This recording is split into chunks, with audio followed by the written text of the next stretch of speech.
ولی کس کو مانتے؟ اللہ تبارک و تعالیٰ نے 4 کتابیں نازل فرمائی، اللہ دے دیتا حضرت جبریل سب کی چھتوں پہ، اللہ کے فرشتے بارش برساتے ہیں نا، کتابیں بھی برس سکتی تھی نا، چھتوں پہ گرا دیتا کہ لو پڑھو، لیکن اللہ نے کتابیں 4 بھیجی، نبی 1 لاکھ کم و بیش 24,000 عطا فرمایا۔ فرمایا کتاب پڑھنی ہے پر جب جلوہ دیکھنا ہے تو میرے مصطفیٰ کا دیکھنا ہے، حضور کے نور کی روشنی میں تم نے قرآن مجید کو پڑھنا ہے۔ وہ بھائی سمجھ نہیں ہے، میں آج تک سمجھ نہیں آئی، آج تک، کہ گاڑی کا پتہ ہے کہ اس کی ہینڈ بریک کہاں ہے، اس کا کلچ کدھر ہے، اس کی فلاں چیز کدھر ہے، پھر بھی ایک استاد پیسے بھی لیتا ہے، 15 دن ساتھ بھی بٹھاتا ہے، پھر طریقہ سکھاتا ہے۔ جب ایک چھوٹا سا کام بغیر استاد کے نہیں آتا تو دین بغیر استاد کے آ جائے گا؟ اور دین کے مسئلے باریک ہیں، یاد رکھیں، شیطان حملے کرتا ہے، باریک بات ہے۔ تکبر والا جنت میں نہیں جائے گا، ریاکاری والے کی عبادت قبول نہیں ہوگی، حسد والے کے اعمال ضائع ہو جائے، جھوٹ بولنے والے کو حضور نے فرمایا میں اسے مومن ہی نہیں مانتا۔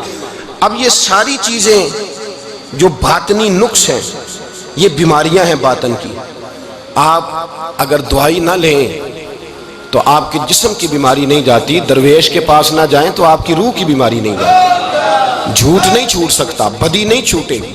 ہم نے دیکھا ہے تھوڑی دیر کے لیے لوگ مسجد آتے ہیں، نماز شروع کرتے ہیں، عمرہ کر کے آئے تو شروع ہو گئی، تھوڑا سا حج کر لیا شروع ہو گئی، خدا نہ خواستہ گھر میں کسی کا انتقال ہو گیا تو نماز شروع ہو گئی، تو ٹھیک کریں، لیکن وہ بعد میں چھوڑ جاتے ہیں۔ قائم کون رہتا ہے؟ قائم وہ رہتا ہے جس کے پیچھے کوئی قائم رکھنے والا ہوتا ہے۔ موبائل بند ہو جاتا ہے اگر بیٹری اس کی چارج، ہم اللہ والوں کے پاس جاتے ہیں، ان کی 2 باتیں بیٹری چارج کر دیتی ہیں، وہ ہمیں بتاتے ہیں کہ جینا کس طرح ہے، انسانیت کیسے تم نے اپنے اندر پیدا کرنی ہے، تم نے اللہ سے ڈرنا کس طرح۔ ان کی باتیں دلوں کو نرم کرتی، ان کی گفتگو انسان کو بدل دیتی، ان کی صحبت میں بیٹھنے والا بڑا آگے جاتا ہے، جو ان کی خدمت عالی مرتبت میں رہتا ہے اللہ اسے اسی طرح کا رنگ عطا کرتا ہے۔ سنیں میرے نبی پاک سید عالم علیہ السلام کے صحابی حضرت ابو ذر غفاری نے پوچھا حضور ایک بندہ نیک لوگوں سے پیار کرتا ہے پر ان کی طرح کے کام نہیں کرتا، اس کے بارے میں حکم کیا ہے؟ کوشش کرتا ہے پر غلطی رہ جاتی ہے، پر پیار سچا کرتا ہے۔ تو آپ ترغیب و ترہیب پڑھیں، میرے رسول پاک نے فرمایا جو جس سے پیار کرے گا جنت میں اسی کے ساتھ کھڑا کیا جائے گا۔ کہہ رہے ہیں کہ حضور عمل نہیں کرتا، ایک مرشد کامل، لیکن میرے بھائی جو رب کریم کے بندے تھے ان کا رشتہ اصلاح کا رشتہ تھا، پیر کے ساتھ رشتہ اصلاح کا رشتہ ہوتا ہے۔ وہ جو لوگ رسمی بیعت کرتے ہیں نا، ٹھیک ہے مرید ہو گئے چلو روزی میں برکت ہو جائے گی، اس سے بھی انکار نہیں۔ اعلیٰ حضرت فرماتے ہیں بیعت برکت کی بھی بڑی بات ہے، اور دلیل کیا ہے؟ آپ فرماتے ہیں اگر اصحاب کہف کا کتا ولیوں کے پاس بیٹھ جائے اللہ اسے خالی نہیں رکھتا، تو ولیوں سے پیار کرے گا تو کیسے خالی رہ جائے گا؟ بیعت برکت بھی بڑی بات، لیکن جب آپ مرید ہوں تو جس مکتب میں جائیں اس کا سبق یاد کریں، جس چیز سے روکا جائے اس چیز پر، سمجھ آ رہی ہے میری بات کی؟ لوگ کہتے ہیں جی معرفت کیا ہوتی ہے، تو معرفت آپ قرآن مجید کا 15واں سپارہ آخر سے اور 16واں سپارہ شروع سے پڑھیں، حضرت خضر اور جناب موسیٰ کا واقعہ دیکھیں، وہ ساری معرفت کی بات ہی تو ہے۔ ایک بندہ قتل کر دیا جناب خضر نے، حضرت موسیٰ کہتے ہیں یہ کیا کیا؟ آپ فرمانے لگے یہ اپنے باپ ماں کے لیے تکلیف کا سبب بن جانا تھا لہذا قتل کر دیا، بچوں کی دیوار سیدھی کر دی، یہ ساری تفصیل قرآن مجید میں ہے۔ تو حضرت سیدنا موسیٰ علیہ السلام کہنے لگے یہ کیا؟ فرمایا ان کا باپ بڑا نیک آدمی تھا۔ تو بھائی تفصیل دیکھیں آپ، اللہ والوں کے پاس لوگ جایا کرتے، ان کے پاس بیٹھتے۔ ہمارے دور کے اندر ایک بڑا غلط کام کرتے ہیں لوگ، ایک تو جاتے نہیں، پیر نہیں پکڑتے، شیخ نہیں پکڑتے، اور حضرت باجید بستامی فرماتے ہیں اگر نیکی بتانے والا تجھے کوئی نہ ہو، تیرا پیر کوئی نہ ہو، تو شیطان تو پھر ہے ہی تیرے ساتھ، بدی پہ تو وہ لگائے گا ہی۔ اگر نیکی بتانے والا کوئی نہیں تو پھر بدی بتانے والا تو تیرے ساتھ ہے۔ ہم نے یہ دیکھا ہے، اپنی زندگی کا چھوٹا سا تجربہ ہے کہ جو آ کے مرید ہوتا ہے وہ سارا بدل جاتا ہے، اس کے لیے داڑھی رکھنا آسان ہو جاتا ہے، اس کے لیے درود پاک پڑھنا، چڑھتی جوانی مال دولت سارا کچھ، لیکن اس کے لیے تبدیل ہونا۔ اور جو لوگ اس طرف توجہ نہیں کرتے، اس معرفت کی طرف رجوع نہیں کرتے، ان کی زندگیاں بیت جاتی ہے ویسے کہ ویسے رہتے ہیں، تبدیلی نہیں آتی۔ تو بھائی اس زمانے کا جرم پتہ کیا ہے؟ ایک تو لوگ اللہ والوں کے پاس جاتے نہیں، یہ بڑی زیادتی اپنے ساتھ کرتے، اور دوسرا دشمنی کرنے لگے ہیں معاذ اللہ، دشمنی کرتے کہتے جی وہ صوفیاء نے تباہی کر دی معاذ اللہ، بابوں نے تو دین بگاڑ دیا، یہ دشمنی کرتے۔ ابن ماجہ سیاستہ کی کتاب ہے۔ حضرت عمر کہتے ہیں میں حضور کے روضے پہ گیا تو جناب معاذ بن جبل حضور کے روضے پہ بیٹھے رو رہے تھے، تو میں نے کہا معاذ کیوں رو رہے ہو؟ کہنے لگے نبی پاک کی ایک بات نے رلا دیا۔ میں نے کہا کیا ہوا؟ تو کہنے لگے رسول پاک نے فرمایا ہے دو باتیں اتنی سخت کر دی ہیں کہ میں ڈر رہا ہوں کہیں مجھ سے یہ غلطی ہو نہ جائے۔ کہا وہ کیا؟ فرمایا کہ نبی پاک نے فرمایا چھوٹی سی ریاکاری بھی شرک ہے، چھوٹا سا دکھاوا بھی، اگرچہ شرک اصغر ہے پر چھوٹی سی ریاکاری بھی شرک ہے۔ اور دوسرا حضور نے فرمایا رب فرماتا ہے جس نے میرے ولی سے دشمنی کی میرا اس کے خلاف اعلان جنگ ہے، میرا اس کے خلاف اعلان۔ دو جرم ایسے ہیں جن کے بارے میں اللہ نے فرمایا میں تم سے جنگ کروں گا، ایک فرمایا اگر تم سود نہیں چھوڑو گے تو جنگ کروں گا، ایک فرمایا میرے ولی سے دشمنی کرو گے تو میں تمہارے ساتھ، بولیے میں تمہارے ساتھ جنگ کروں گا، اگر تم نہیں چھوڑو گے تو میں جنگ کروں گا۔ تو میرے بھائی سمجھ لیں اولیاء اللہ کے پاس نہیں جاتے تو کم از کم دور رہ کے پیار تو کریں، دور رہ کے پیار تو کریں، پیار تو کریں اس کے ساتھ۔ اور اللہ کے ولیوں کی دشمنی بڑی خطرناک ہوتی ہے۔ اب یہ جو حضرت معاذ رو رہے تھے نا تو اس کی شرح میں حضرت حکیم الامت نے لکھا ہے حضرت معاذ کہنے لگے کہ میں رو اس لیے رہا ہوں کہ ایسا نہ ہو کہ میں کسی بندے کی بے ادبی کر دوں اور وہ اللہ کا ولی ہو، تو میں رو رہا ہوں کہ کہیں کوئی بات نہ مجھ سے نکل جائے۔ لوگ فار باتیں کرتے ہیں، فار لوگ ایک منٹ کے اندر بڑے بڑے لمبے چوڑے اعتراضات کرتے ہیں۔ تو بھائی اللہ کے ولیوں کے ساتھ پیار کریں، ان کی صحبت میں جائیں، ان کے پاس بیٹھیں، ان کی سنگت اختیار کریں، ان سے اپنی روح اور قلب کے لیے دعائی خریدیں، جو وہ پرہیز بتائیں وہ پرہیز کریں، پھر دیکھیں اللہ تبارک و تعالیٰ آپ کو نماز میں اطمینان عطا کرے گا، قرآن پاک میں دل لگے گا، درود و سلام کا موقع ملے گا۔ اور اگر یہ کام نہیں کرتے پھر مخالفت کریں گے۔ پھر کیا کرتے ہیں لوگ؟ ایک بزرگ گزرے حضرت ابو سعید عبداللہ ان کا نام ہے، بغداد میں پڑھتے تھے، اور خوش قسمتی یہ ہے کہ حضور غوث پاک کے کلاس فیلو تھے، حضور غوث پاک کے ساتھ پڑھتے تھے۔ حضرت عبداللہ فرماتے ہیں کہ میں بھی پڑھتا تھا تو ایک بڑا لائق سٹوڈنٹ تھا، اس کا نام تھا ابن سقا، وہ بھی پڑھتا تھا۔ فرماتے ہیں بغداد میں شور ہوا کہ ایک محمد غوث نام کے بزرگ آئے ہیں بغداد۔ ان کی کرامت یہ ہے کہ وہ ایک منٹ کے لیے موجود ہوتے ہیں اور اگلے منٹ وہ غائب بھی ہو جاتے ہیں۔ فرماتے ہیں شوق پیدا ہوا، میں حضرت غوث اعظم شیخ عبد القادر جیلانی اور ابن سقا ہم تینوں نکلے بابا جی سے ملنے، اور یہ آج سے 1000 سال پہلے کی روایت ہے۔ کہتے ہیں ہم سبق بھی پڑھا کرتے تھے اور کا دیدار بھی کرا کرتے تھے، ہم دیدار بھی کرتے تھے اللہ کے ولی، دونوں کام کرتے۔ فرماتے ہیں ہم دونوں جب تینوں نکلے نا تو ابن سقا رستے میں کہنے لگا بڑا ولی بنا پھرتا ہے معاذ اللہ، ایسا سوال کروں گا اسے جواب ہی کوئی نہیں آئے گا۔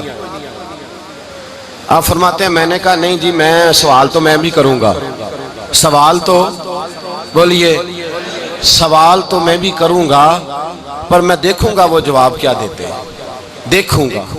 کہتے ہیں ہم دونوں بات کر کے خاموش ہوئے تو حضرت شیخ عبد القادر کی طرف نظر ڈالی، کہا آپ نہیں سوال کریں گے؟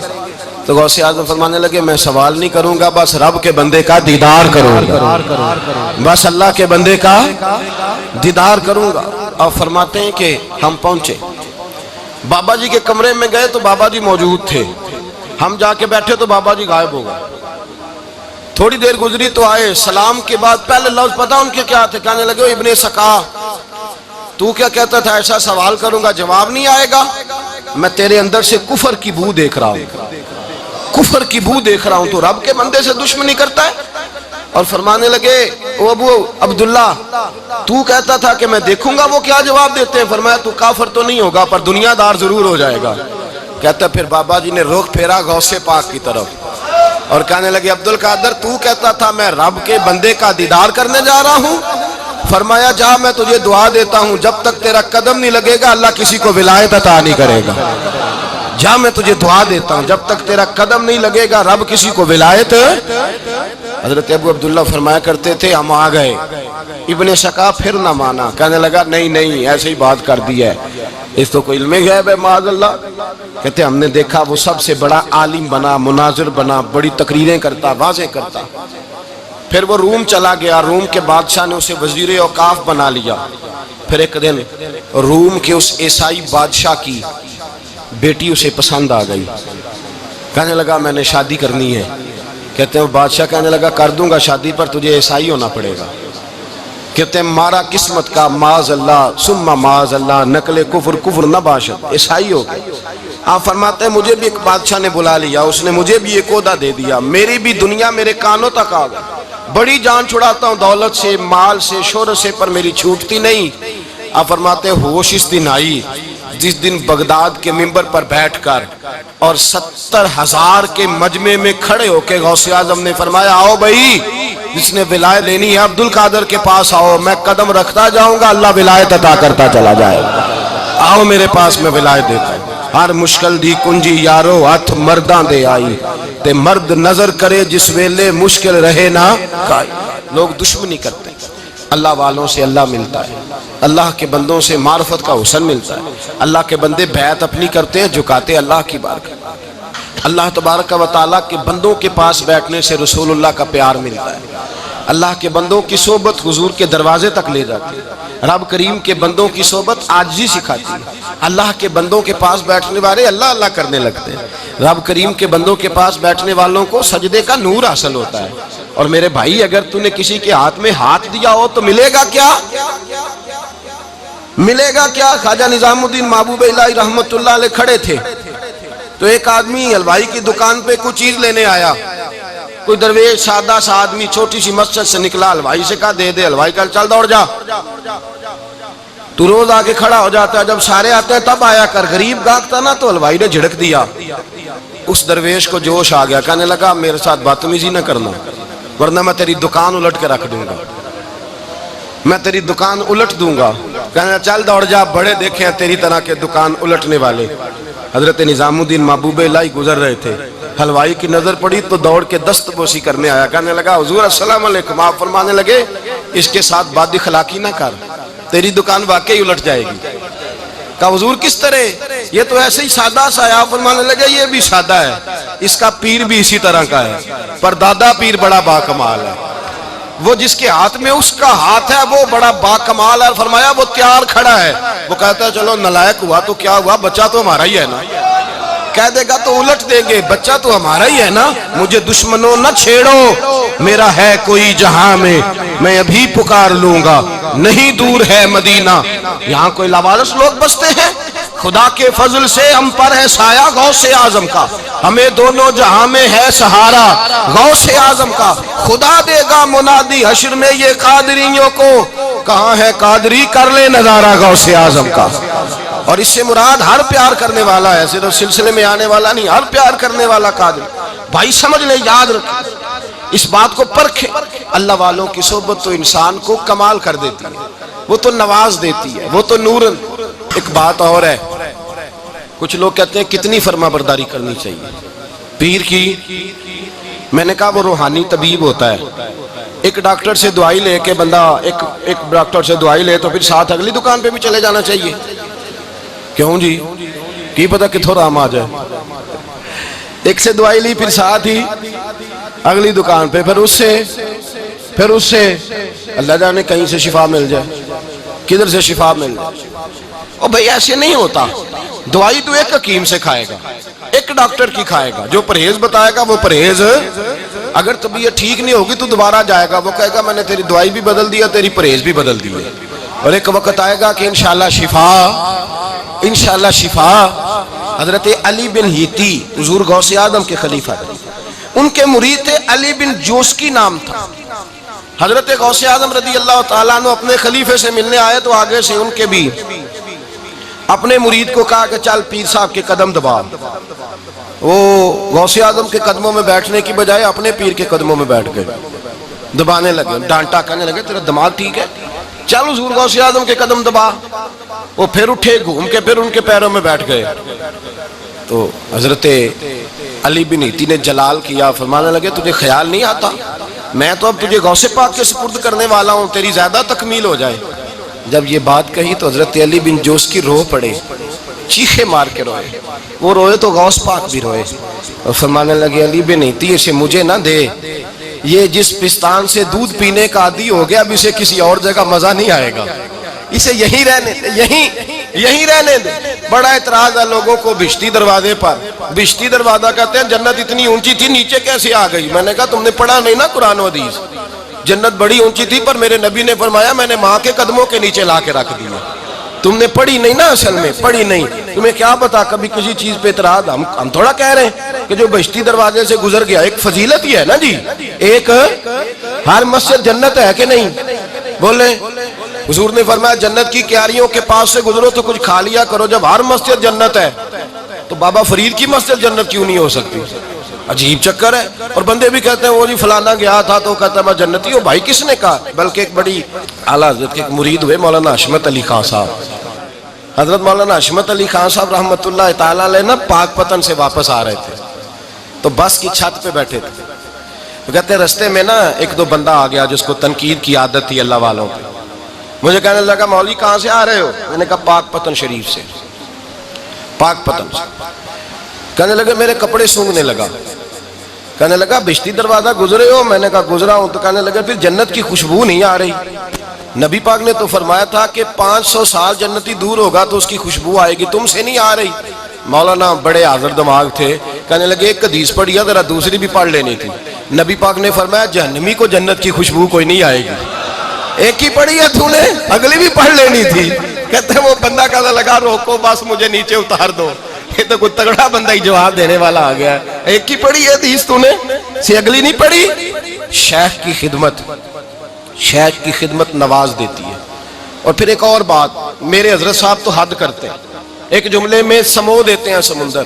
کسی نے کہا حضرت جی ساری زندگی بندہ کسی کی خدمت کرتا رہے اللہ کا بندہ سمجھ کے، وہ اندر سے جل ہی نکل آئے تو پھر تو آپ فرمانے لگے ہم نے بندے کی خدمت نہیں کی اللہ کے بندے کی ہے تو اجر کس نے دینا ہے؟ بولے.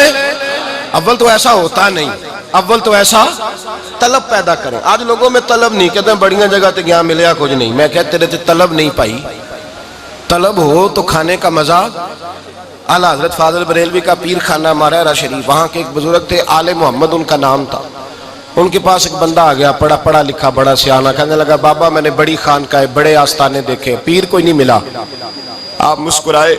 آپ فرمانے لگے تیری نیت ہی نہیں تھی پیر پکڑنے کی، ارادہ ہی کوئی نہیں تیرا پروگرام نہیں تھا. ورنہ تو بڑے بڑے کامل لوگ ہیں، تیرے اندر طلب ہی نہیں. اندر کچھ شے خالی ہوگی تو کوئی معرفت کا نور آئے گا. تو خود بھرا ہوا ہے. کہنے لگا جی بڑی طلب ہے. آپ فرمانے لگے تجھے کہا ہے نا کوئی نہیں. کہنے لگا حضور ہے. آپ فرمانے لگے چلو رات سو جاؤ خانقاہ پہ سویرے بات کریں گے. مرید کو کہنے لگے اسے 5 کلو مچھلی دو اچھی بنا کے. مریدوں نے مچھلی دے دی، پانی کوئی نہیں دیا. ساری رات تڑپتا رہا اور باہر سے کنڈی بھی لگا دی. سویرے حضرت آل احمد آئے، دروازہ کھولا، قدموں پہ گرا. کہنے لگا حضرت جی پانی، حضرت جی پانی پانی پانی. آپ فرمانے لگے سلام تو لے لے پہلے. کہنے لگا نہیں حضور پانی پانی. آپ فرمانے لگے بتا مچھلی کہے گا حضور پہلے پانی پہلے پانی. حضرت نے ایک جملہ کہا، رب کے بندوں کی ایک بات کمال کر دیتی ہے. فرمایا پتہ چلا طلب کیا ہوتی ہے؟ پتہ چلا طلب کیا ہوتی ہے؟ کہنے لگا سونے لگ پتہ گیا ہے کیا ہوتی ہے، لگ پتہ گیا ہے. آپ نے پانی بھی پلایا، مرید بھی کیا، اور جب سینے سے لگایا تو فرمایا جا تو نے طلب پیدا کی تھی، میں نے رب کے فضل سے تجھے فیض دیا ہے. کہتے وہاں بیٹھے بیٹھے کالے رنگ کا تھا، اللہ نے گورا رنگ بنا دیا. نورانیت چھلکنے لگی وہاں بیٹھے بیٹھے ہی کمال.